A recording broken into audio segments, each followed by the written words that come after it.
Just when you thought you had 2 weeks to recover, it's once again time to suppress your gag reflex because we're back. So very wrong about games. A fantastic podcast about board gaming. So this week, we're going to change it up like we always do every week. We're going to talk about games we played this week, news and why it doesn't matter, the feature game this week, which is Sentinels of the Multiverse, and the topic this week is explaining rules. How do you explain board game rules to your group, how you introduce new games to people, how it should be done, and how it can be done poorly. So Mark, how are you doing this week? I'm doing very well, Walker. How are you? Always good. Yeah, we might want to introduce ourselves. My name's Michael Walker, the Hype Machine, and this is my good friend Mark. Yeah, that's us. That's us. We're going to talk about board games now. So last week I played Aeon's End. I made a passing remark, can't even remember where, and sure enough, the Aeon's End diehards crawled out of the woodwork for my head on a spike. It wasn't even some of my snarky remarks about, Twilight Imperium or Terraforming Mars, but just some comment that I didn't think Aeon's End was particularly engaging, and so no. You must have been doing it wrong, or you're just generally wrong about everything, which I normally expect. But anyway, so despite my better judgment, I decided to track down another copy of Aeon's End, and we put it through its paces. So now I've played Aeon's End a total of 4 times, and I can say that my opinions after the 4th game were very much the same as my opinions after the 1st. And that is to say that Aeon's End is a co-op deck builder that is not particularly interesting as a co-op and not particularly interesting as a deck builder, and generally anywhere where it differs from a sort of standard trite formula of deck building or co-ops in general, it doesn't really do much with it. So it's got this whole don't shuffle your deck thing, which they made a whole lot of hay about. And sure, if you hate shuffling decks, that's fine. But it giveth with one hand and it taketh away with another. So yeah, you don't shuffle your main deck, when what that effectively means is you can try to build combos so that your hand is always the same. In other words, that sort of reactive capability of having to decide what to do with your hand as it comes out randomly, that's gone. So if you play the game super properly, your deck will just play itself on autopilot over and over and over again. And you always have this temptation to do an incredibly boring and unsatisfying thing, which is to say, okay, I need to divide my deck up into chunks of 5, and I need to try to make sure that everything is ordered in just the perfect way. And if you don't, you feel like you're playing suboptimally. At least I don't. Anyway, a lot of the cards don't even take advantage of this, to be frank. There are a couple that combo off each other or combo off other things in very direct ways. But generally, I thought that the card design didn't really serve to emphasize that aspect of the gameplay. Another aspect of the gameplay, which I think is incredibly painful, is that there's a random turn order structure. Broadly speaking, what happens is every round, the party will get 4 activations, more on that in a second, and the boss will get 2 activations. But this is entirely in random order. So is it possible for the boss to get 4 activations in a row with no response? Absolutely. Does it happen? Not often, but 2 happens relatively often. 3 happens now and then, and it's really obnoxious, and it also reintroduces obnoxious round shuffling maintenance stuff into the game. You and I both enjoy Shadow Rift, but we don't enjoy it for the deck maintenance aspects. But there is a fair amount of deck maintenance to be done in a game of Aeon's End anyway, so they didn't even really streamline that as much as they could have. I mean, at the end of the day, I think that Aeon's End is fine. But if you have a co-op deck builder that works for you, I prefer Shadow Rift, I prefer XenoShyft, I prefer lots of the other co-op beat down a boss type games, whether it's Street Masters, whether it's Sentinels of the Multiverse that we're talking about here. It just doesn't seem to do much that I find engaging. What did you think? I was going to say, it's funny you brought up Shadow Rift. I was going to do this whole thing, but I'll just modify it to this. Dominion came out in 2008. And then we had XenoShyft came out in 2015. And now we have this Aeon's End that comes out in 2017. And they're both co-op deck builders, and I played them both this week. Just this week is one of my games is XenoShyft. And the main thing about deck building games is that you're buying cards and you're changing your deck and you're trying to modify it in a way that is fun and interesting and does a lot of damage. And XenoShyft, again, it's older, totally turns it up and gives you a hook, right? You don't need to buy more money like you do in Dominion. You get extra money free. Your money upgrades itself automatically. When you buy cards, instead of them going into your discard pile and waiting for them to come up, you get them right into your hand and you get to use them right away. In Aeon's End, we're going right back to Dominion again.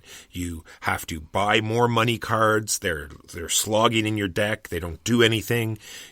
Cards you buy, they go into your discard pile. They really don't change anything whatsoever. And one thing that I really think deserves emphasis in XenoShyft, and it's a very minor thing, but it really, I think, emphasizes the co-op aspect of it, is every card you buy and every card you play goes to whomever you want. And that's just a great way of making sure that it's a genuine co-op.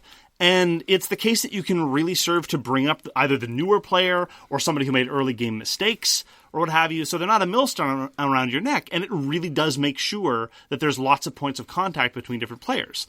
Yeah, that's another comparison I have here, is you can buy cards for other players, give them to other players, it goes into their deck. In Aeon's End, what could we do? You could heal the other person? On occasion. The only thing I could remember is that sometimes there are spells that give your friend a charge, sometimes there are spells that let you heal something. I mean, and to a certain extent, that's even burying the lead, because I think that in addition to the fact that it's less cooperative than XenoShyft, and even I think Shadow Rift, because in Shadow Rift there are multiple tasks that need to be performed that are all radically different, and it helps to specialize across the players. But Aeon's End, one of the things that initially I found very offensive, and I don't find the game offensive, I think the game is kind of okay. But one of the things that struck me as a particularly egregious design fault is there doesn't really seem to have been any effort for player scaling. The number of players in the game makes the game feel radically different, and not in a good way, because it's a deck builder. And anybody who plays deck builders knows the more turns that a deck gets, the more powerful that deck gets. And as I said at the outset, the party, all the good guys, get 4 activations every round. So if you have 4 players, every round you get 1 turn, and the boss gets 2. So the boss is moving twice as fast as any individual players. But if you're playing 2 players, then every turn, everybody gets the same number. Every round, everyone gets the same number of turns. And so you're going as fast as the boss in terms of activations. And so you're just a lot more powerful. The only way in which that is quote-unquote compensated for is if there are fewer players, then there are fewer hit points to go around. But not even against the main city. You can lose in one of 2 ways in Aeon's End. Either the city gets sacked, or everyone in the party gets killed. So the only way it's balanced at all is that there's fewer hit points for the party, for that loss condition. The other loss condition, unaffected. The win conditions, unaffected. In point of fact, you're just strictly advantageous. So, and this is something that even fans of Aeon's End agree on, that 4 players is way harder than 2 players. And it's not that I object to games being hard. You and I both like really hard games. I don't like it when a game feels fragile to me. And when a game is radically different in terms of difficulty, based purely on the number of players, that strikes me as an element of design fragility that I don't like. Yeah, and in XenoShyft, you can directly affect the boss. Like, as they're attacking you, you are to block the damage that's coming in your base. In Aeon's End, when it's the bad guy's turn, you just have to sit back and watch it happen. This takes damage, this is happening, you can't really react to it, and then they could get, like you said, 2 more turns in a row where you're just sitting there saying, oh, well, I guess this is happening. Nothing I can do about it. In theory, the activation sequence of the bosses is great because their powers have not even a cooldown, but a ramp up before they trigger. Something comes out. It doesn't affect you the first round that it comes out. When I first read about that, I thought it would be great. But the problem is you don't know who, if anyone, is going to be going again in the interim. And some of the powers have a cooldown of effectively 1 round. So it comes out, and you don't know if it's going to go off before you can stop it or not. And so, again, it serves to undercut things. There are missed opportunities all over the place, and I just don't think that the ways in which it's quote-unquote unique add to the experience. Let's talk about one part that is good, and we're talking about the gates. And the gates are very interesting. The breaches. The breaches are an interesting game mechanism. You start with 1 breach open, and that's how many spells you can cast, and it's a way for the game to ramp up. Because you can advance the breaches, which lets you cast a free spell when you advance it, and then eventually you can permanently open that breach, and then you can start casting more and more spells every turn. So it's an interesting way to ramp the game up, but it just seemed like another mechanism built on, much like the turn sequence, much like everything else, when the main focus should have been on the deck building part, and it just didn't bring anything new to the table, in my opinion. I agree with you. I like the breaches. I think they're cute. And then there's the theme. It was just the last point, I think. Like, the theme in Aeon's End is yet just more, the typical fantasy, cast spells, blah, blah, blah. Whereas XenoShyft, it's really, like, it sort of incorporates, you're equipping your guys, you're going out in the field, and it just has a more, putting you in the situation than it does in Aeon's End, in my opinion. Seriously? Yeah. Look, I'm not gonna say that the theme of Aeon's End is absolutely brilliant. I think it's pretty good. It's not stock generic fantasy. For one thing, the cast is mostly female and they're well represented. It's got a sort of a dark post-apocalyptic siege mentality there for the fantasy, but not in a traditional sort of, vampires and dripping blood everywhere kind of way. Their notion of magic is slightly interesting. I'll give them credit for all that. And honestly, I like XenoShyft a lot. I like Shadow Rift a lot, but their themes are bog standard, incredibly trope-driven, very, very, very, very derivative stuff. I don't know. I feel more into the game in XenoShyft. It feels very tower defense-y, and I really like that feel for the game. Okay, so make sure that everyone who hears this knows I'm the one defending Aeon's End. Walker's the one who hates it. Send all your hate mail to walker@aircanada.ca. Hey, I'll just fall back on the fact that I only played it once. I'm sure on my second play, I'll love it. You just didn't understand it, Walker. Yeah, No, you played it twice. We played it twice back to back. Oh, that's true? Yeah. That's true. All right, so what I played was Fortress by Stronghold Games. It's a Friese, what he calls a legacy game, and I think it was fantastic. So this is a game in his Fast Forward series.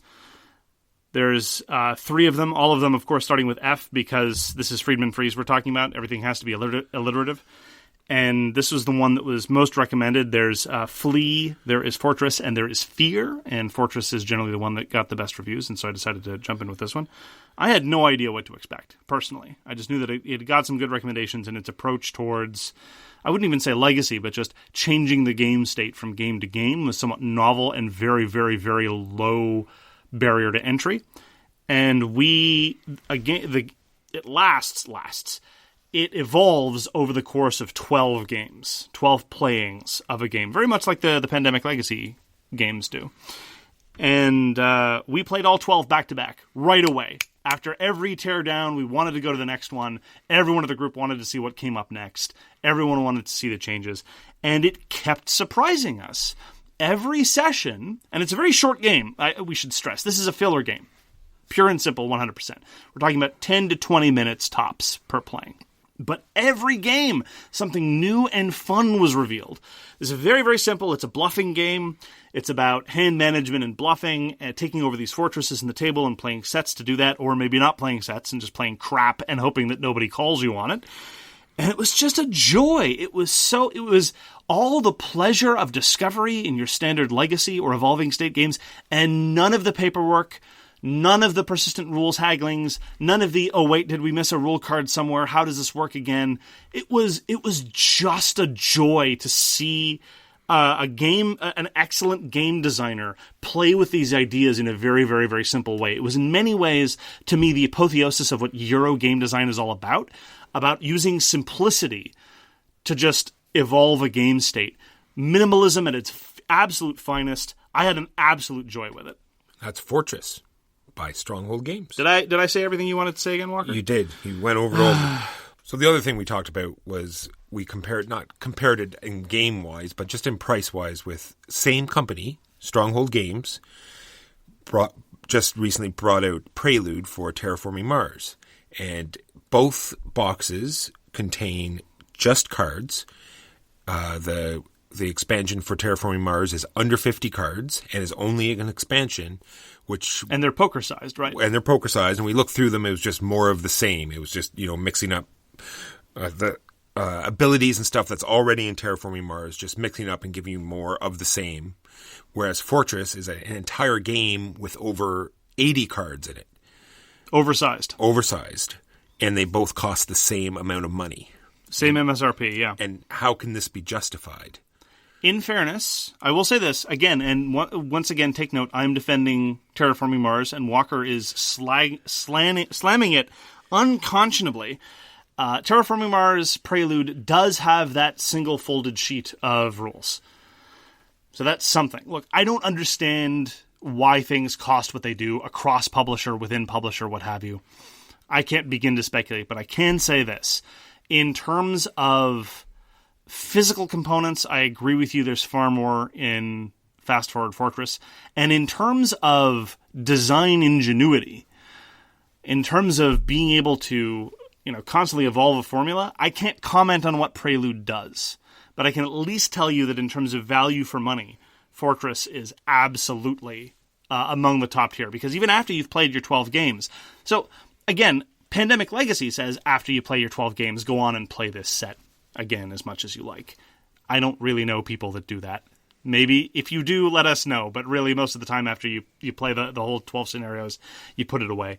But Fast Forward Fortress, after you play all the games, the deck continues to evolve. Now, granted, it doesn't introduce new cards you haven't seen yet, but the mix constantly changes from game to game, and you can still play the filler game. You can even introduce the fully formed, after 12 full games of Fortress, to new players. Again, the rules remain very, very, very simple.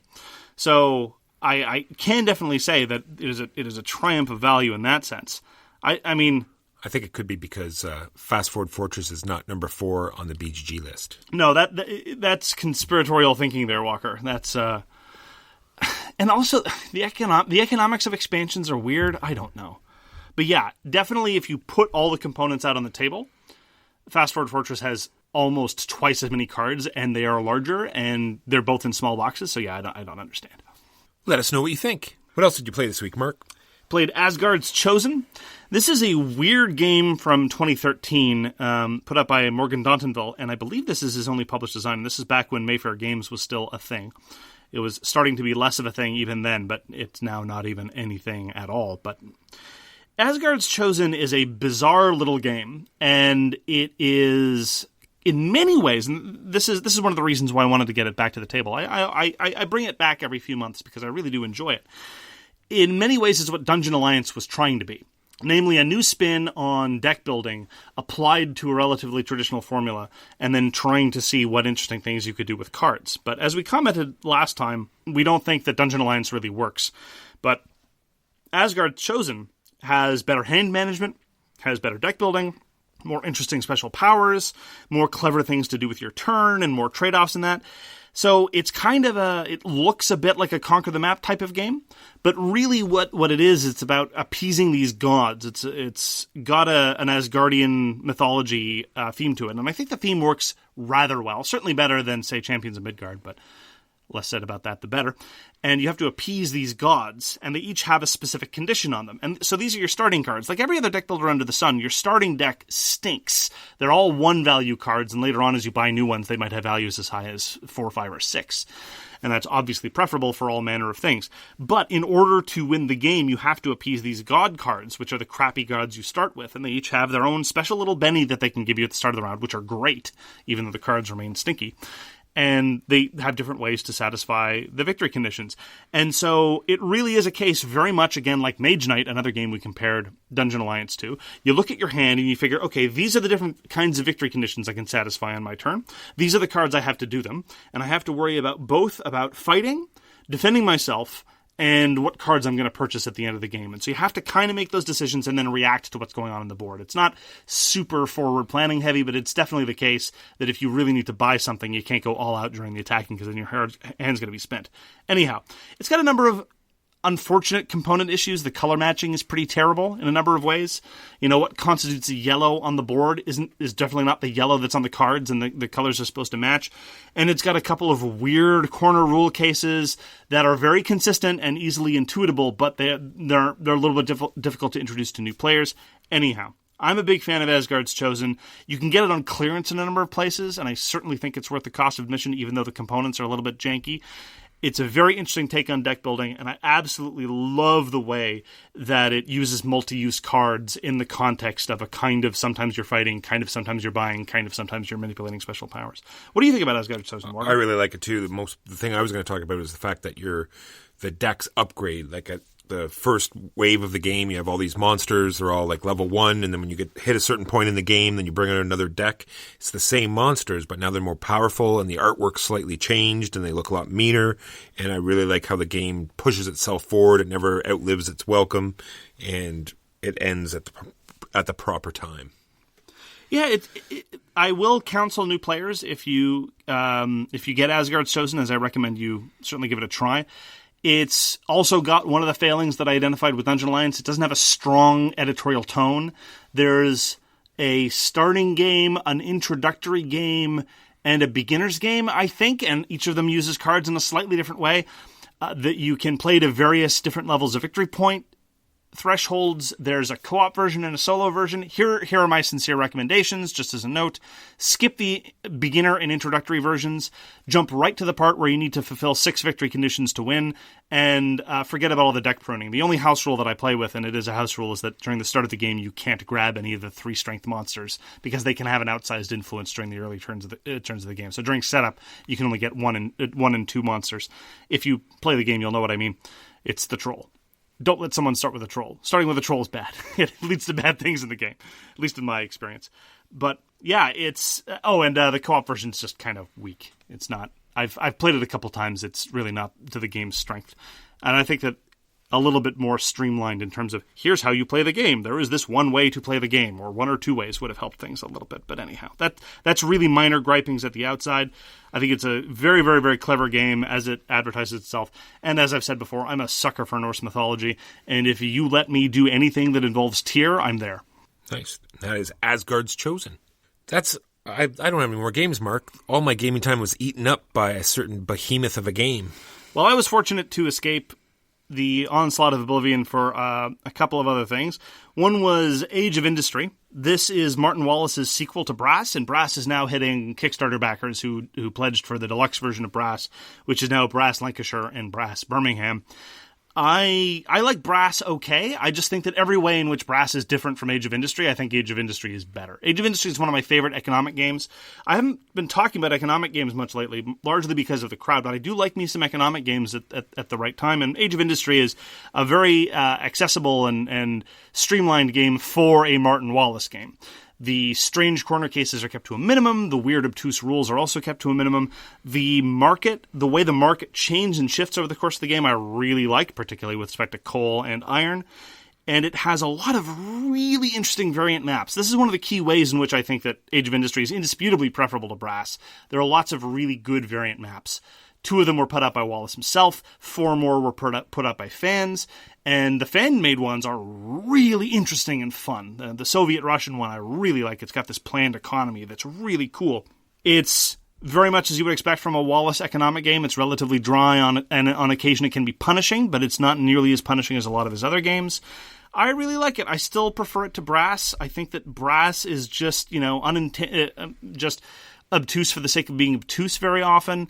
And the way it's restrictive in terms of loans, I think, is kind of strange, and the economic model is a bit weird. Anyhow, I don't dislike Brass. As I say, I just prefer Age of Industry. And I'm glad that I was able to get it to the table, even in the midst of everyone just getting their copies of Brass and going crazy about it. And that is what we played last week. Nice. And now on to the news and why it doesn't matter. Think that'll show up on the mic?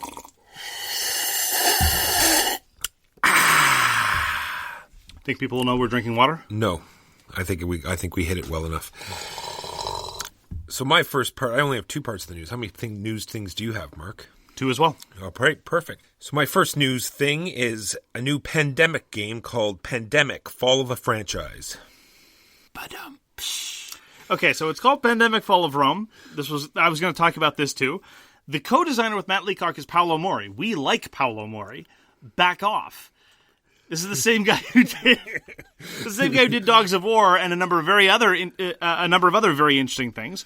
And quite frankly, I'm very enthusiastic to see what can be done with this formula, because it's always been, so with the exception of the recent one about flooding, it's always nominally about the spread of disease. But once you hear the idea, it strikes me that, yeah, it could be applied to a sort of relatively war game-ish, very, very light co-op game. Invading armies can be modeled with the existing pandemic formula.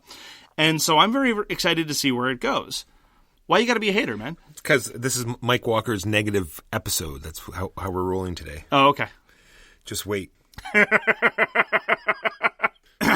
So my own little bit of negativity here is I saw that Horizon Zero Dawn has a board game now. It's being run by Steamforged. Steamforged, which has yet to fully fulfill any Kickstarter project at all, despite the fact that it's got several in the till. It's mostly fulfilled Dark Souls. I didn't like Dark Souls. I thought it was sloppy. It wasn't particularly good. I also want to know, how does a company with a track record like Steamforge, because the fulfillment was and is a rolling disaster, how do they keep getting large licenses? I'm not familiar with the process of acquiring licenses, but I'd always been told that it was a very time-consuming and difficult prospect where they really had to like you and trust you, and they were concerned about their IP. But no, apparently Sony will just give their IP to whomever wanders in. Now, the renders for miniatures look lovely, but they always do. This is Kickstarter. If you can't CAD cam a whole bunch of really pretty minis, then why do you bother in the first place? The gameplay looks unengaging in the extreme, but then again, they showed a very dull scenario, but maybe that's just because they don't have anything better. I don't know. Anyway, it's already, of course, reached its funding. It's going to reach a bazillion stretch goals. It's going to raise $1 million. One thing that is interesting is they claim that fulfillment is going to happen in 2020. I was going to say, that was my point. I think they've covered themselves by giving them like this super long period of... They'll still blow it. Oh, we'll see. Chinese New Year, man. That's true. That's 2 Chinese New Years that they can have to delay production. It's so true. So my last bit of news is coming up this weekend is our local fantastic convention that we run every year called El Guepo. Why are you telling people about a convention that they're not invited to? Because I want to tell them this, just because coming up on the Facebook page, there's going to be tons of pictures, and next week we'll be talking about tons of new games, and something I'm excited about. See the part at the beginning where it says news and why it doesn't matter? Sure. See, that's the part. Okay, so this is the news that matters to Walker and to no one else? That's always the news. Okay.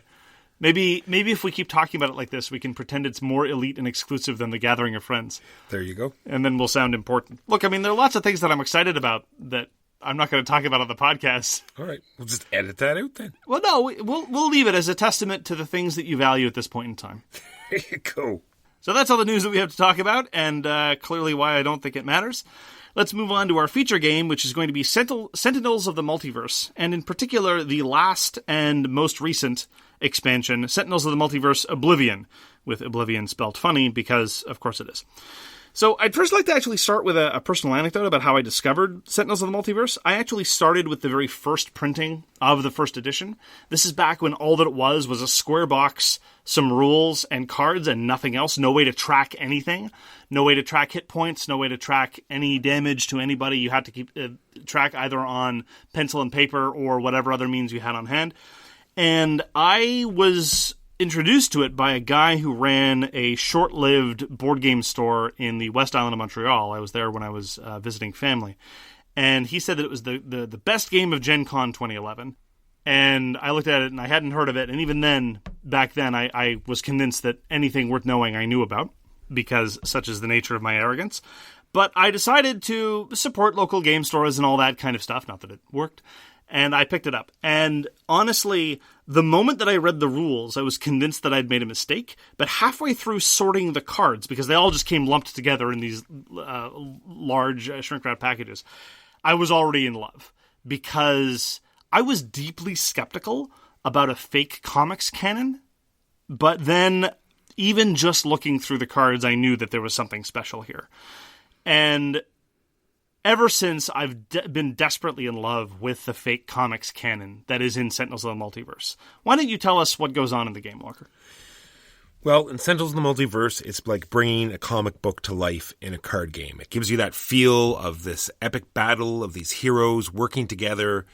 You know, they have arch nemesis, and they have all their special abilities and their weaknesses, and there's all these different environments where they fight, and the environments give you the feel that you're there, like they're throwing pieces of the environment around, things are crashing and blowing up, and the way they run the villains, they all have their unique way to do things. I really think it's a fantastic game. Is it a fantastic game? It's a fantastic experience. Yeah. So here's the way I've characterized this before. So Sentinels of the Multiverse, and I say this with all due enthusiasm and affection, I think it's a dumb game.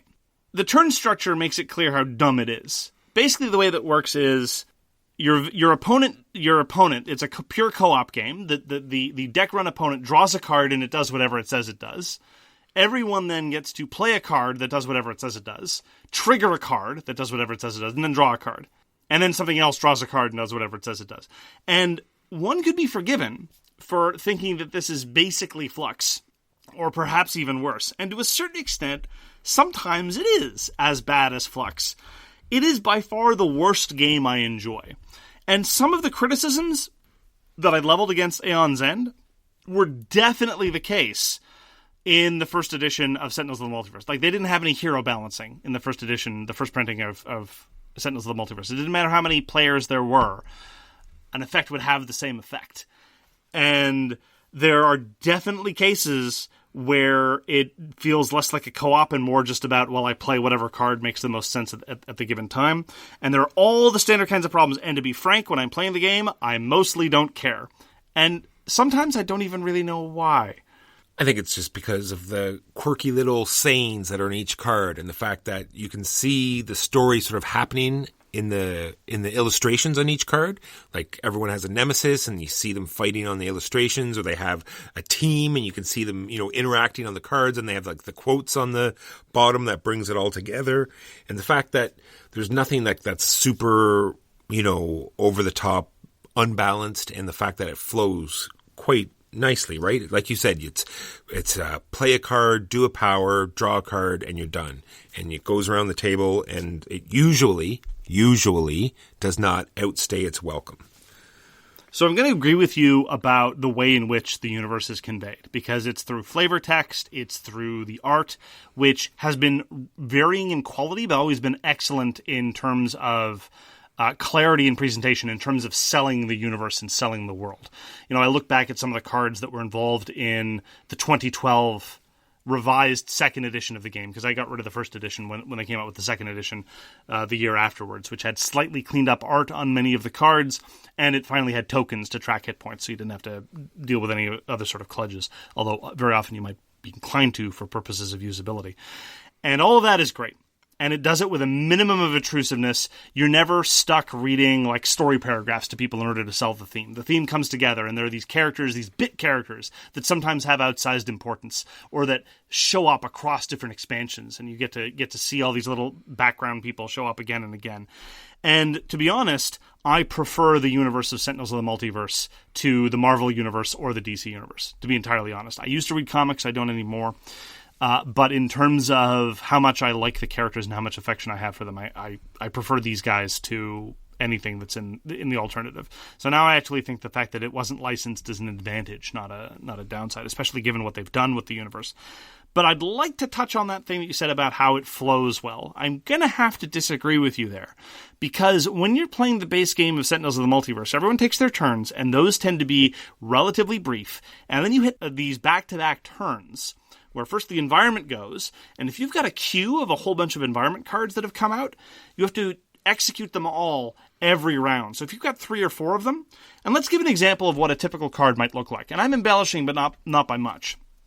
It might be something along the lines of, and this is all in a block of all caps text, because it's a comic book, it's got to be all caps, right? But all caps is a little bit harder to read.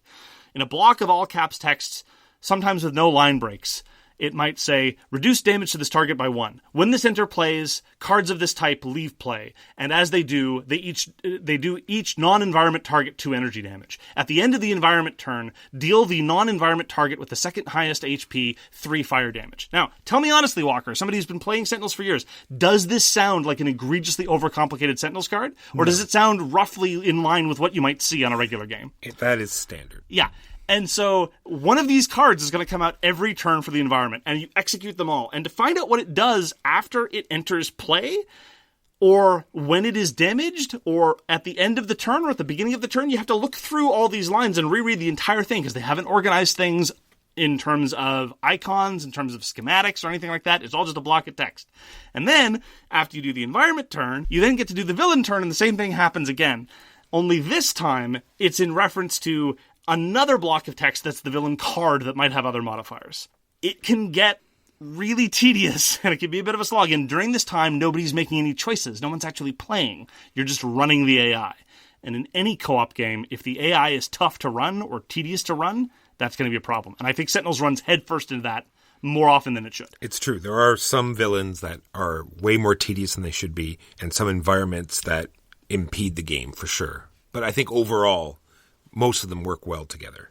And the fact that there are so many, and they still manage to work together, because I know we're going to touch on this later, the fact that there are so many different heroes, so many different environments, and so many different villains that are completely randomized every game, yet they still all work together, I think is some sort of bizarre game design, and I don't know how they did it. You're right, that's fair. That is something that I haven't considered. Sometimes I don't know if the fiddliness and the over-complexity and the difficult to parse text or just the sheer volume of text, maybe that's the price you have to pay for the fact that there are so many different heroes and so many different villains and so many different environments. And very rarely, although I will touch on this a bit later, very rarely do they interact in extremely unsatisfying ways.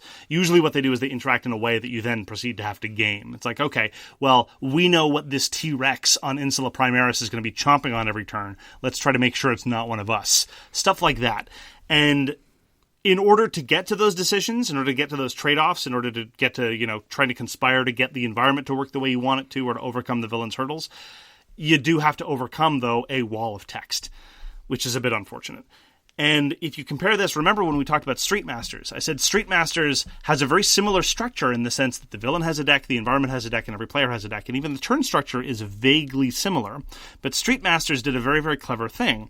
Above and beyond the fact that the effects were generally cleaner, they also made it so that the overhead of running the villain wasn't all during a villain turn, but it was parceled out amongst each player's turn. So rather than the villain having a stack of 6 minions, and when it's the villain's turn, we now spend a full few minutes going through each villain, every player would have one villain in front of them, and they get to activate that. That was a really clever move, and I wish Sentinels did something similar. Yeah, for sure.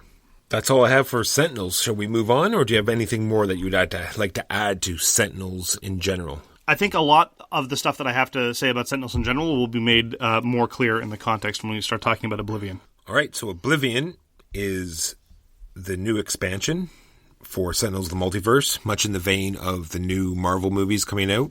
Thanos, this super, or the World Eater, or what's the big DC guy called? The big... Darkseid the Destroyer is one of them. So, I mean, in comics, you have these big crossover universe-ending events, right? So whether it's Thanos or Galactus or Apocalypse or Darkseid, these things tend to happen. And OblivAeon is the Sentinels of the Multiverse version of this. Yeah, so he's come to town, and now we must amass all the heroes, and even the villains, which is an interesting part. Like, the villains finally realize that this is a bad thing that's happening, and we need to join the good guys. And so they join the good guys, and they come out, and now you can play them as heroes, all to fight this giant supervillain. As best exemplified by arguably the first villain of the game, Baron Blade, who changes sides roughly on the basis of, wait, you can't destroy the universe, that's where I keep all my stuff. Exactly. And once again, they've done fantastic art, where you can see them like sort of arguing over the plans on how to, best proceed on how to do things. And the way they incorporated that part, I think, was very interesting. The way that it's all coming full circle, so this was the last expansion to Sentinels of the Multiverse. They say that Sentinels of the Multiverse is done. And to a large extent, I think they knew that. And so this is a lot of visual references that have been literally 7 years in the making coming to fruition. And it's very satisfying. As somebody who was there at the beginning and who knows a lot of this stuff, I am by no means, by the way, as knowledgeable in the lore of Sentinels of the Multiverse as a lot of the other people that we play with. They know this stuff backwards and forwards. Haven't put in nearly the same number of hours as a lot of other people. Like I haven't been playing the computer version, for example. But even though I haven't been as steeped in the lore as lots of other people, I'm able to get lots and lots of texture and flavor from a lot of these deep cuts, calling back to cards that, from the very first set. And yeah, watching the villains, quote unquote, try to play nice with the heroes is sometimes very, very funny and satisfying. Now, all this being said, we're both on the same page that we're both looking forward to the expansion coming out, but at no time were we looking forward to this big fight. We mostly just wanted the extra stuff. We wanted the new villains, the new heroes, the new environments. But it comes with this giant fight. So we decided that we're going to give this a try. And let's just get into it, because I have written here, steamy garbage. Okay, it's way too long. Both of our games. The first one we didn't even finish, and we're 3.5 hours in. More than that, it was 4.5. 4.5. Yeah, 4.5 hours. We finally finished one today, and we were set up, and we knew what was going on, and we had divided everything up to make it super streamlined. I think we went through it fairly quickly. I don't think we really paused very much. Nope. Through it, and that still took 4 hours. Yes, okay, first of all, let's not breeze past it. We've only played the final Oblivion fight twice. All right? But we've put in 8 hours. More than 8 hours on this sucker. So take that for what it is. Yeah, we hit the ground running. It was fully set up. We're talking about 4 experienced Sentinels players, right? These are people who've been playing Sentinels a lot. And the second time we had the rules cold. It was the same group that did it the first time. As you say, we divvied up the tasks as best we could and as equitably as we could. We were all moving at a very, very good clip, and it still took 4 hours. And there are 4-hour games that I love. I'm not one of those people that's like, yeah, no game is worth that much time. We talked about Civilization last week. It's one of my favorite games, and, it reliably takes 4 to 5 hours. But not Sentinels of the bloody Multiverse, especially since a normal game with experience under our circumstances, those same 4 people playing a quote-unquote normal game of Sentinels of the Multiverse, you're talking about 45 to 60 minutes, reliably. In and out, setup, tear down included. And all it does is more of the same. There's no real build-up. All you're doing is cycling through. So you're almost spending, I shouldn't say the most time, but you're spending a lot of time putting your hero back in the box because it died and grabbing yet another one out. This doesn't happen in a normal game of Sentinels Multiverse. You play one hero, and if he dies, then you get some special abilities on the back that you can use to aid your team. In this one, when your heroes die, you still get those abilities, and they sort of, rack up as, you get 4 or 5 dead heroes, and you just keep, dishing out new heroes, and you get about 1 or 2 turns with this hero, when some heroes take, 4 or 5 turns even to get their combos going or whatever they need to get going, but because this Galactus Oblivion giant thing is doing so much damage, sometimes, you're half dead before you even get a turn to do anything.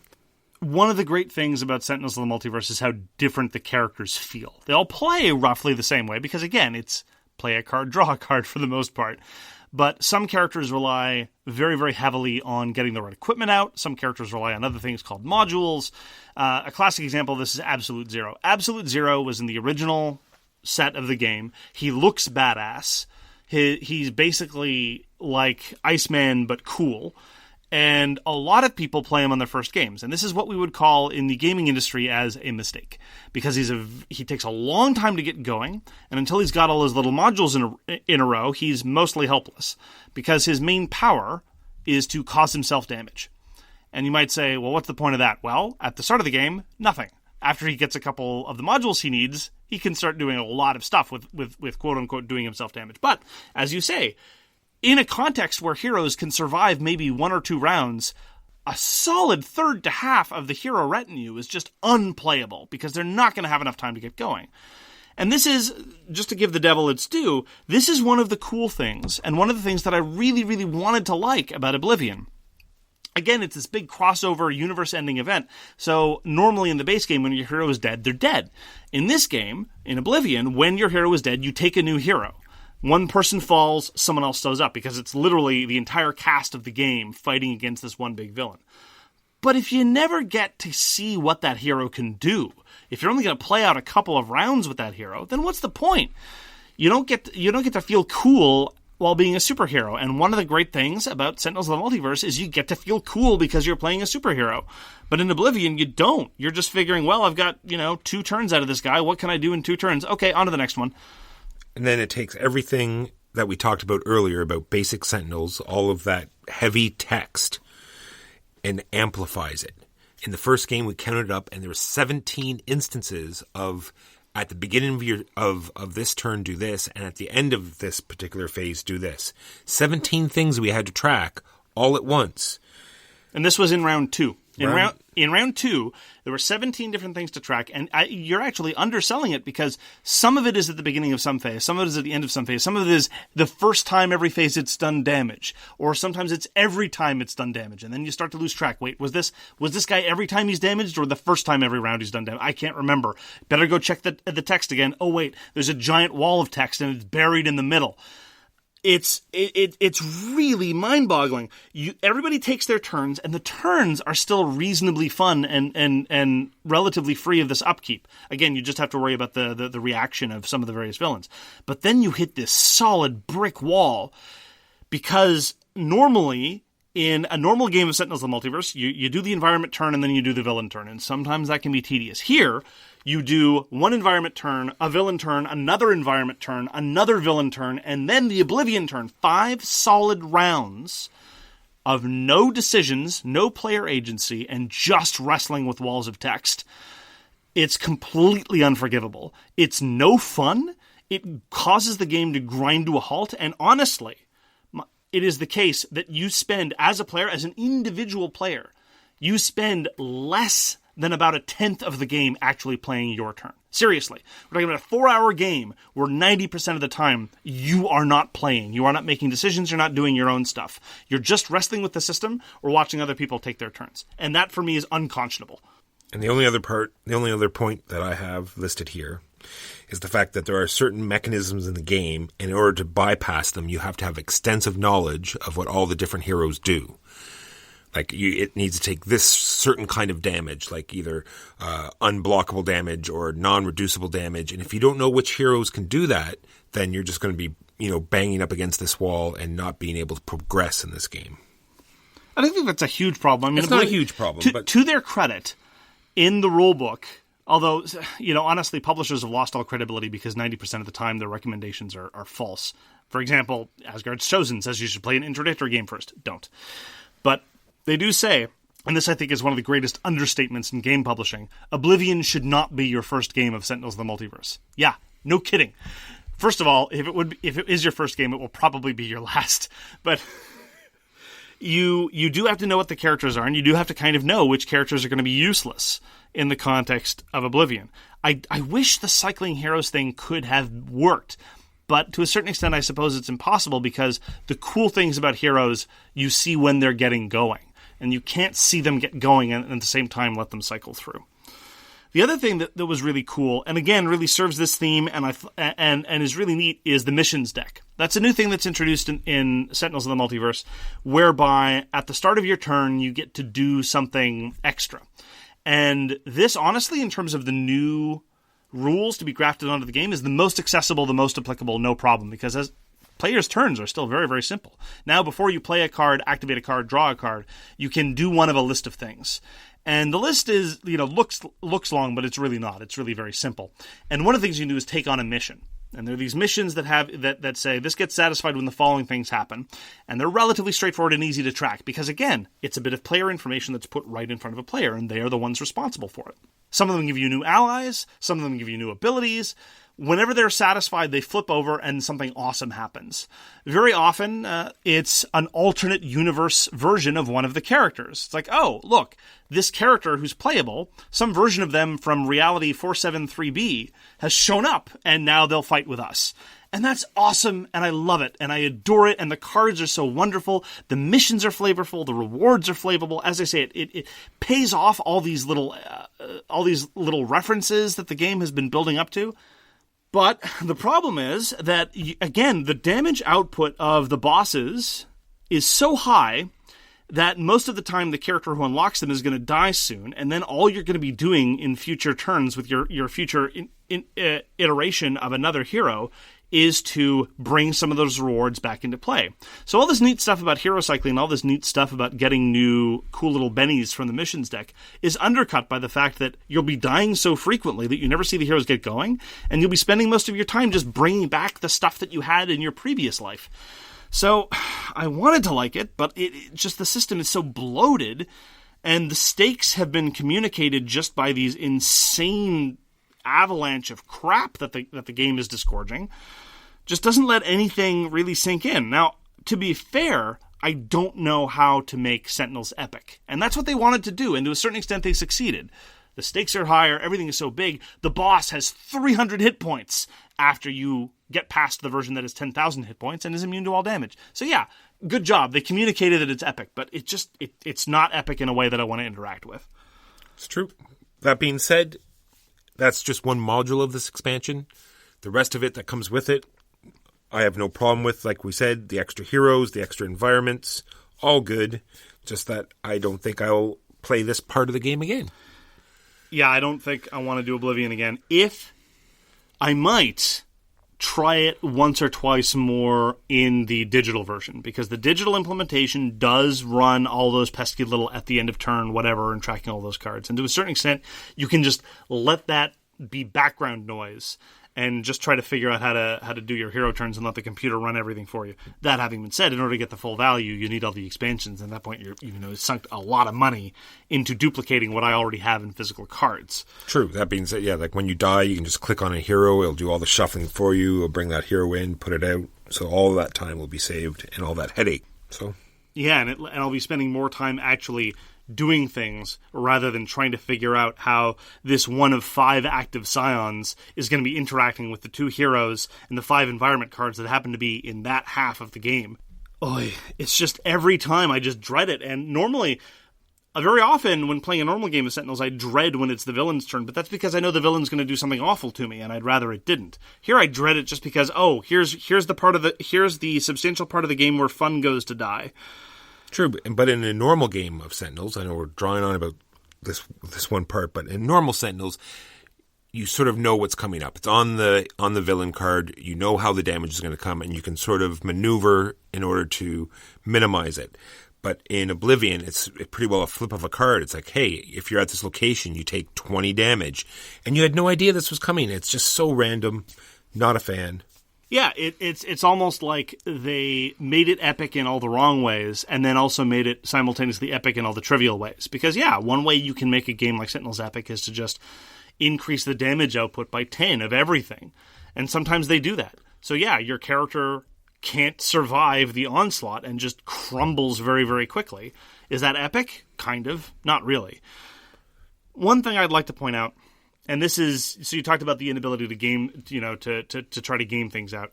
This is actually an exploit that has existed since basically the second set. Rook City, which was the second expansion, was sloppy in a lot of ways. And this, again, is a bit of a personal anecdote. There's a friend of mine back in Cambridge who, anytime a game defeats him, it's a co-op game that defeats him, sometimes he gets obsessed about repeating those exact circumstances and trying to get it so we can finally win. There was one boss that was giving us a lot of trouble, namely Plague Rat. He does a lot of irreducible damage. But it's almost all of the same type. And we discovered, mostly by accident, that one of the characters, whose name is Tempest, when he gets knocked out, when he gets killed, one of the things he can do after he's quote-unquote dead is make everyone immune to a certain type of damage. And we think, how is that helpful? And then we thought about it. It's like, wait, immunity trumps irreducible, which is a strange interaction of the game. So it's one of those ways in which the game is a bit clumsy. So basically, 90% of the boss's damage output was of this one type.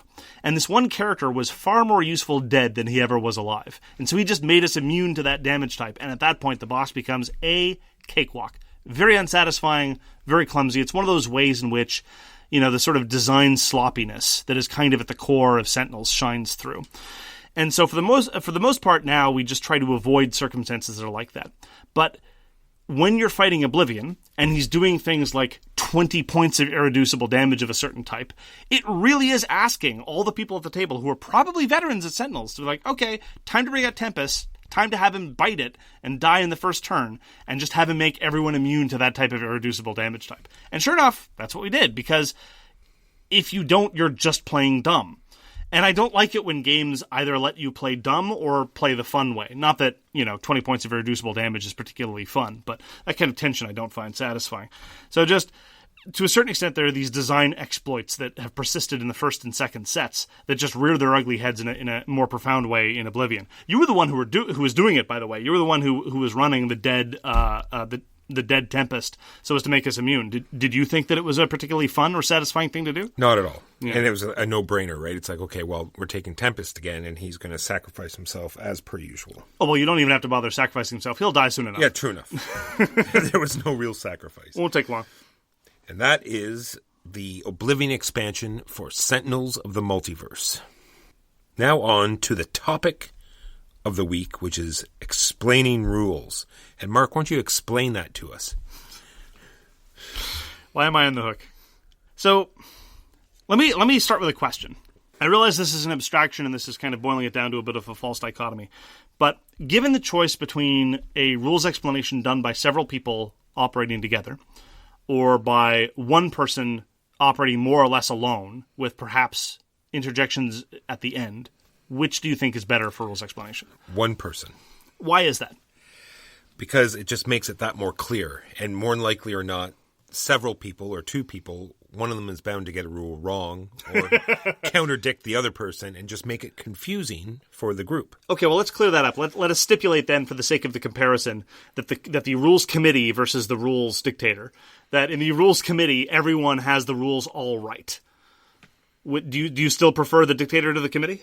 No, it seems more singular, and you can concentrate on the one person, and their cadence will be the same, and the way they present the information will all be the same, and it'll just make it that much easier to learn.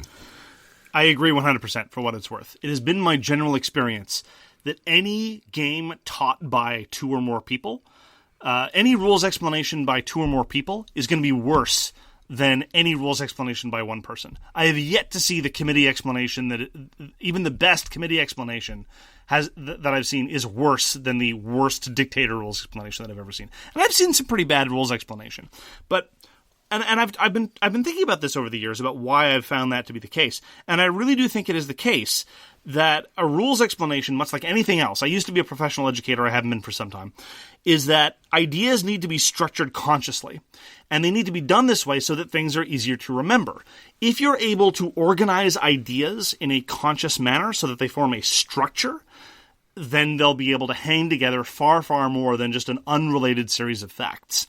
And sometimes that relates to temporal order, sometimes that relates to conceptual order, sometimes it even relates to a hierarchy of ideas.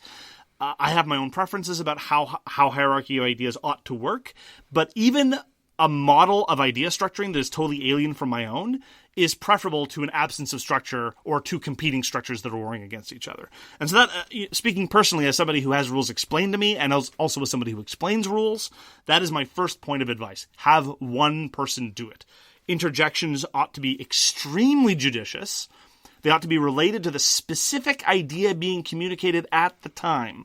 Or they should be corrections of flatly stated falsehoods, right? If somebody says, and sometimes, you should even be conscientious with that. If somebody says, your starting hand size is 4 cards and it's actually 6, you can let that slide until you're setting up the game, right? But if somebody says that, defender wins ties and it's really the attacker wins ties, and you're certain that you're right, maybe you want to throw that in there. Or maybe you could even be conscientious, and while the person's explaining the rest of the rules about that specific idea, if you have time, just check in the rulebook to make sure that you're right, rather than create a disagreement because one of you is actually wrong. No, that's usually what I always do. I usually just, nonchalantly grab the rulebook, double check it, and then just, slide it over in front of him and just sort of like point at the thing, and then he just sort of corrects himself, thereby still maintaining that single voice, right? They correct themselves.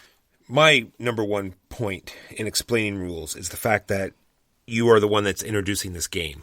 You're the one that's setting the mood and the tone for this game. So you have to always be like upbeat and positive and make sure you're, presenting the game properly to these people. I'm so bad at that. Even when explaining the game, even when explaining a game that I really love, I'm so bad at conveying enthusiasm. It's probably one of the reasons why, even when I'm reviewing a game I love, everyone thinks I'm giving negative reviews. It's just communicating enthusiasm is not what I'm good at. If I'm good at anything, it's certainly not that. I'm not a cheerleader. I'm definitely not good at that. But you're right. You are responsible not just for communicating the rules of the game, but you're also responsible for setting the tone. And that is definitely something I need to work on. And we've already covered knowing the rules. Yeah, you definitely need to know because we both agreed you should never teach the rules from the manual. This being said, let's throw in a quick note. What? In my group, before you showed up, we never even thought that it was a thing. Like, it's like, we have this new game. We would take the cellophane off it and like page 1, and we would like learn the game and play it. And none of us thought any different. Even myself now shudder at that thought. Yeah, so I mean, it's worth noting that there are very, very rare exceptions. That is literally how you start the game of Fast Forward Fortress, for example. You break the shrink and you start reading rule cards, but we're talking extremely minimalist rules here, and that's part of the experience. All other exceptions, even if it's an incredibly light game, something like King Domino or a Thule or something equally light, no, just don't. I mean, it's just painful because, quite frankly, rules manuals, even really good rules manuals, are not necessarily structured in the right way to teach someone how to play the game in a verbal way. A verbal presentation of a player might necessarily take on a different task or a different structure of rules explanation than a rules manual will. And I think that's for the best. It's just different ways of communicating information. I'll just go on to a point near the bottom, because you brought up short games like Hiroshima Hex, or games like King Domino. In Hiroshima Hex, all of the information is present, i.e. when you draw your tokens, they're face up. So I usually don't even explain the rules of Hiroshima Hex. It's like, okay, this is the grid. You're going to draw this many tiles, and then as they turn them up, I explain what they can do. They put them on the board, and then we just go from there. And because that type of game where it's so short, it's better. I find it better to show them exactly how the structure works, and then you just reset and go again, because it's that short that it doesn't take that long just to go through the game, so they get the feel of how it's played. I envy people who are able to do that. As a rules explainer, I'm never able to...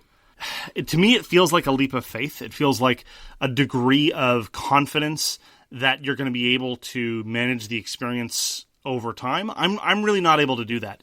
I feel a sort of... Sometimes I think it works out for the best. Sometimes I think it leads to better rules explanation. But I err towards the comprehensive in terms of giving rules explanations. Now, some people are obviously not comprehensive enough when they, say something like, and then there's an auction for the cards, and I'll talk about the auction once we do the first auction. Like, no. I need to know how much money I need for the auction. I need to know how many cards I might get for planning all these other things. Please, tell me how the game works. Or, and then we fight, and I'll talk about fighting when we have the first fight. No. I'm not going to start a fight unless I know how it's going to end. Things like that. But I agree with you. For lots of games, that's definitely the way to do it. It's like, we're going to play a couple of hands open, or even an entire game open, and we'll all find it together. I, for whatever reason, I'm not able to do that. But I wish I could. All right, the next thing I'm going to start with is the very first thing you should start with rules is start with the objectives, or how to score points. That's always what I do, but I actually think the first thing you should do is start with a brief capsule description of the theme. Well, that's what I meant. That was part of setting the mood, right? Setting the mood and, sure. And keeping it upbeat, and setting the stage for the game. Sure, that's reasonable. Yeah. So the way I do it, and this is sort of in bullet points here, is I try to give a couple sentences about the theme, but I often forget because, as I say, I'm very bad at the sort of all the extraneous stuff. I then say how we win, and then a very blunt overview of ways to do that. So often with Euro games, it's here we are in medieval Scotland. We're trading goods. The goal of the game is to score points. You score points by selling things. Something like that. Literally just a sort of brief... So, for example, when we were talking about Voyages of Marco Polo or Sentinels of the Multiverse, just for the last two games we've gone in depth on, Voyages of Marco Polo, I can say you win by fulfilling contracts or setting up trading posts on the map, right? And you don't need to go into detail about what that is yet, but just give them a little flag post right at the top. So when those things come up, they know to remember that those are important victory things. Or with Sentinels, it can be simple. We all win when the boss dies. Yeah, perfect. And you need to do these things, I think, and it's very, very important before you go into however else you explain rules, because there's lots of different ways to do it, but you need to flag those things at the beginning. When in debating, we had this mantra: you need to tell them what you're going to say it, and then tell them what you've said. And that's very much what I think when it comes to board games, but with the emphasis on what it is you need to do to win. Not that winning is the important thing, but it's the structure around which this weird little social activity is structured around. So you'd best emphasize it appropriately. All right, the next thing I have is when a game designer makes a game, we're hoping that he gives the game a flow, and you have to give your rules explanation the same flow. So you want to make sure you start at the top and work you through the different phases of the game, and introduce them in the way that the designer has brought them, because sometimes he's put them there for a reason. Sometimes they put it there for a reason. Sometimes they put it there for a reason. He or she. Yeah, and I try to follow that structure. So some people do it in different ways. Some people try to organize the game in terms of large concepts. I tend to organize my rules explanation in terms of the turn and round structure, because I like to focus it in terms of an agent. Insofar as this is a narrative, explaining a game is like a narrative, I try to make it agent-focused. It's like you, as the player, on your turn, you do the following things, right? Here's the round structure into which that fits. Here's an upkeep phase, here's a whatever. But then when it's your turn, here's what you do. And if one of the things you can do during your turn is, say, start an auction, I'm saying, okay, and now we talk about what auctions look like. Always under the aegis of what someone does on their turn rather than the other way around. There are exceptions. We talked about root, and when I'm explaining root, I break that rule because I talk about fights and ruling clearings and how cards work because the way that those things fit into everybody's turns is different. But in other games where people have the same round structure, the same turn structure as everybody else, I subordinate all the concepts to the turn structure so that when it's someone's turn, they know what they can do. Because that to me is of primary importance. Like how an auction works, the details of that, to me, in many ways, are subordinate to what a player does with respect to those auctions. Because the emphasis should be on player agency. Does that make sense to you? Totally. That's all I've got for the actual rules explanations. Well, I then try to toss in at the end for, as I say, tell them what you're going to say it, and then tell them what you've said. So at the end, I'd like to have another reminder of what it is you do to win. So again, in the context of Voyages Marco Polo, yes, you told them at the start you fulfilled contracts and you set up trading posts. And yes, during the discussion of the round structure, you tell them how to set up trading posts and how to fulfill contracts. But then at the end, I remind everyone, oh, by the way, most of your points are going to come from these two things. So again, people have a sense of things. So there's a difference of opinion I've observed in rules explanation about whether or not during a rules explanation you should give strategy tips or advice. What's your approach to this? I think if there is a known unbalanced part of the game that sometimes you say, I've seen someone use this particular strategy very well, or you can see how this interacts. You can see that if you don't, pay attention to this guy doing this, then that might get out of control, or, watch when this happens, you want to be careful not to go so far because if you go, get too much power here, then this is going to happen. Other than that, I don't want to try to manipulate their game because they always surprise me and come up with new strategies or new ways to play things or new ways to interact, different mechanisms. And that's what I really enjoy about games. So I try not to push them in any particular direction. Unsurprisingly, I agree 100%. I think that if it's the case that there's a particular card or a particular tile or what have you that has an outsized influence on the game state, I might flag it. I don't do this for every game, and I'm certainly not going to do this with every tile or card that's useful. It's just one's like, okay, a lot of the game is going to revolve around this or what have you. And it is certainly the case that if I see someone making a first turn move that I think is a grave mistake, I might, as the rules explainer, say, "Are you sure you want to do that? These are the are you aware of the consequences?" And then if they look unsure about the consequences, I remind them. But past that, no, I don't tell people how to play in the sense of strategy tips. For exactly the reason you said. I mean, for one thing, I could be wrong. It's worked for me, but I see lots of people pull out strategies that I never could have imagined. That's why I play games. If there was if there was never anything new, why bother? And furthermore, as I said, I want it to be agent focused. I want to give them the most agency possible in the concept of the game, because most of the time when we play games, it's generally for choices and or flavor. And my telling them about all these things at the outset is not going to amplify that. I always get so frustrated. One of the things that frustrates me the most, even more than someone explaining the games incorrectly or introducing a rule wrong, is they then go into very detailed sidebars about every little thing. It's like, oh, well, this card, you pair this with this other thing, and then you do this thing, and that's great, and you'll get lots of points out of that. It's like, oh, this other card's great. I played this game last week where I did that, and I got 80 points out of that comment. It's like, good for you, buddy. I was just about to say that when people bring up, I did this last game, or, Joe did this in the last game, he did this, this, and this, and to skew the person's, way of thinking towards that is something I do not do. I might try to emphasize, again, I try to leave it as open as possible. I might emphasize possibilities. Like when we were talking about Food Chain Magnate, that great game I had where I was trounced by the woman who wandered up to the microphone and said, "There shall be beer." And again, people around the table are like, how is that card useful? And I might say, look, I tend not to get it, but here's in theory why it works. Rather than someone saying, "Oh, it's not useful. I don't ever use it. I got 1 billion points out of this 3 weeks ago. This is a great combo." It's like, yeah, I mean, if you think that it's problematic or could lead people into mistakes and not have fun, fine. But otherwise, don't tell them how to live their lives. That's not what the point of games are. Even though, as I say, I kind of err towards comprehensive in terms of explaining how all the subsystems work, I'd rather not tell people how best to manipulate the subsystems. Yep. The only other note I have here is why our rules explanations so important. I just think it's very important that the players feel confident in what they're doing, right? Because it's all part of having the fun. If you're always unsure about what's going on or not knowing what's happening, then you are not having a fun experience. And even the players that do know what's going on, they're not having fun watching this person, flounder around and not understand what's going on. So you have to make sure you welcome questions. You need to see if someone's not understanding exactly what's going on. Just sort of, don't lead them in a certain strategy, but just, explain, what they're doing or, how they could, this is why they should do a certain thing. A couple of things I'd like to flag. One thing that I that I disproportionately forget to do is talk about endgame scoring. There's and specifically what I mean is those extra little bonuses, like, you get a point for every $10 left over or what have you, those little things. Sometimes it's huge, but generally if there's a massive amount of endgame scoring, I remember to do that.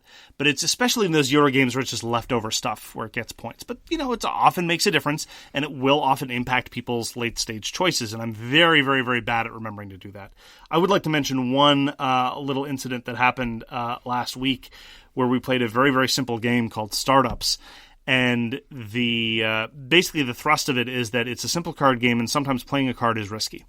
Because if you play a card and you're in the minority, you're going to have to give points to the person with the majority of played cards at the end of the game. So you don't want to go in on a suit unless you think you're going to get the majority. 2 turns, I don't mean 2 rounds, but 2 turns from the end of the game explainer said, oh, by the way, at the end of the game, you play all the cards in your hand. The entire table nearly took his head off because we were sitting here looking at 3 cards that now we knew we were playing whether we wanted to or not. And even though I reacted with, great righteous indignation towards this individual, really in the back of my head I was thinking, you're a hypocrite. You forget stuff like this all the time. It is so easy to forget stuff like that because, again, as I say, it is important to consciously structure rules according to a sort of architectonic of ideas. And the ideas that I have tend to focus on things like round and turn structure. But the end of the game, much like setup, exists outside that structure. It's alien to the internal logic of how the game works. And so naturally it tends to fall out. That just goes to show the influence that the sort of conceptual schema that you use to organize ideas can have an influence on how you think and how you present information. That's not to say that I think my scheme is a bad one. It's just that it has its shortcomings. So I often forget endgame scoring. Is there anything that you sometimes forget or notice that other people forget? No, nothing off the top of my head. It's just sometimes it's hard when when stuff comes up off of a card, like a game like, Sentinels, where it's a card that changes the rules suddenly and you sometimes forget it's in there, or, it totally changes, the game state, or this person thought they could do a certain strategy and now this card's come up and euchred that whole thing. It's unfortunate, but sometimes it happens. On a related note, I sometimes forget, although I'm getting better at this now, I sometimes forget when a game introduces technical vocabulary for common actions or items. There were a couple times, actually, where I explained El Grande from beginning to end using more generic terms, like good supply and bad supply, cube, and then I remembered, oh wait, all the action cards refer to provinces, the stock, and caballeros, not cubes. It's like, okay, sorry guys, here's what the words mean. And sometimes, and then it's not an episode unless we bring up Tigris and Euphrates, right? And they've up to three different editions, and they have internal or external or revolts and wars, or so many different terminologies. And that's the same for any game when there's like multiple versions or different editions. You're used to a certain way. Same thing with Hansa Teutonica. You have your good supply and your bad supply. But there, at least, there's no text anywhere. Anywhere. In the context of Tigris and Euphrates, sometimes you have to be careful because there's a summary behind some of the screens. And there you'd ideally want the terms to match up. But that's one of the great things about Hansa Teutonica. There's no text anywhere, so you can use whatever words you want. How about that? That's another thing that I want to bring up, because we have another person that explains rules in our group that won't allow you to have the player aids until he's done explaining. Really? Yes. So what do you think about that? I always think it's a great idea to have the player aids out so they can sort of follow along. And so later on, it's much like when you take a test. If you write out, all your answers or all your words, when you see it here, you can associate it more. So as the game goes on, you can say, oh, yes, that's what he was talking about here. And there's keywords in there that will help hit those points home. I would say it would really, really depend on the game. So any game where there's a list of possible actions you could do, like, for example, Hansa Teutonica or Tigris and Euphrates, I would be inclined to follow the same order that they have. Again, just so that everything can hang together under the same conceptual framework. And that's exactly how I explain Hansa Teutonica. It's like, on your turn you get a certain number of actions. Here's all the actions.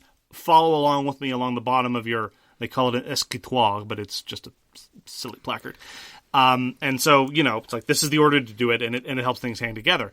In cases where there's lots and lots and lots of text on the player aid, I would say, number one, it's probably not a very good player aid. And number two, it might be distracting because instead of paying attention to you, they might be reading. I was about to say, in his defense, that was his reasoning, was the fact that in our group, usually we ended up just, sitting and reading the player aid while he's trying to explain the rules. But you don't know how to read. It's shh. How else can we explain your inability to follow simple card instructions? I've been charitable. Look, I just read until I get what I want. Like, you get to do this, this, and this, and then I stop. Right. I don't like the unless and then do that last part that hurts me. If you just stop at where you want to stop, I think the cards work way better that way. Fair enough. That seems reasonable. All right, and then the other point I want to make is what we do with if you know a game well enough, you can make it even more enjoyable, like we do with Great Western Trail, where you. Well, I'm saying where you take like they do with Space Alert or Dungeon Lords, where they've written the rule book in such a way that makes it fun. You can introduce the rules in a fun way, and I think it really brings the game alive for people. I think that really it serves to highlight our different approaches to things and our different strengths. Really, at the upshot, what we're both standing on is your reminder that a rules explanation is in very many ways a setting of a mood and setting of a tone for a social experience. Whereas my primary focus of explaining board game rules is that you have to introduce certain concepts and certain procedures, and you have to be conscious of the order and the manner you do that. But I definitely think that I should take a page out of your book and be very conscious that I'm setting a social stage, not just introducing a procedure. And I think that would be a great way for my rules explanations to get better in the future. And I will take a page out of your book and learn how to read. Well, I think that's going to close it out for this episode of So Very Wrong About Games. Thank you very, very much for joining us. If you'd like to get in touch with us, you can reach Walker via his email, justrolledadice@gmail.com. That's JUSTROLLDADICE. And be sure to let him know that Aeon's End and Terraforming Mars are the greatest games ever. Make sure you make it's audio, right? Because I won't be able to read it. So make sure you make an audio file. You can reach me, Mark Bigney, on Twitter @TheGamesYouLike. For more public discussion, you can find the So Very Wrong About Games Facebook page, or you can check out our Board Game Geek Guild, which is guild number 3236. We read everything you send us, and we find the feedback and the discussion very gratifying. A lot of the activity on the guild, for example, has a lot of good discussion, none of it involving us, and that's how you know that it's good discussion. And we'll get back to you when you reach out to us if we possibly can. Thanks again for tuning in, and we hope to see you again soon. Take care. Peace! You've been listening to So Very Wrong About Games, produced by Michael Walker and edited by Mark Bigney. Special thanks goes to What Does It Eat for generously allowing us to use their most excellent song, FOS, as our theme. You can find them at whatdoesiteat.com. You can reach us by email at soverywrongaboutgames@gmail.com or on Twitter @SoWrongGames. Thanks very much, see you next time, and always, try to be right, but remember you are so very wrong.